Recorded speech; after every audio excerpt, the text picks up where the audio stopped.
পিতাকে লাখ লাখ ধন্যবাদ। প্রভু যিশুকে করি অসংখ্য অসংখ্য ধন্যবাদ। আমার অন্তর থেকে সকলকে জয় যিশু, হালেলুয়া।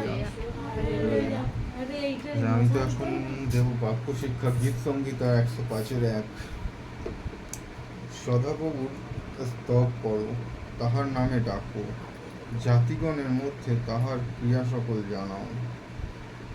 আচ্ছা, এখানে গীত সংগীতায় বলা হয়েছে যে এখানে সদাপ্রভুর নামে ডাকতে, এবং প্রভু যিশুর নামে ডাকতে বলা হয়েছে, এবং জাতিগণের মধ্যে মানুষ সকলের যত আছে তাহাদের মধ্যে তাহার কার্যসমূহ, যে সকল তিনি কার্য করেছেন, মহৎ মহৎ কার্য করেছে, সে সকলগুলোকে জানাতে বলা হচ্ছে। এবং প্রভু যিশু এখানে কর্ম সকল জাতিগণের মধ্যে তুলে ধরতে বলছে প্রভু যিশু গীত সংগীতা।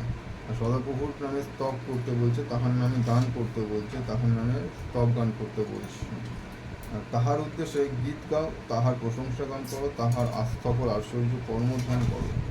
তাহার প্রভু যিশুর গীত, প্রভু যিশুর গান, প্রভু যিশুর প্রশংসা গান সকল কিছু তাহার করার জন্য বলা হয়েছে। আর তাহার আশ্চর্য জ্ঞান, আশ্চর্য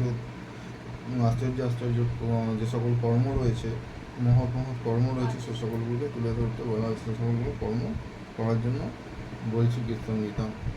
আমার তো এতটুকুই দেওয়ার সাধ্য দিয়েছে প্রভু যিশু, তো আমি এতটাই বললাম।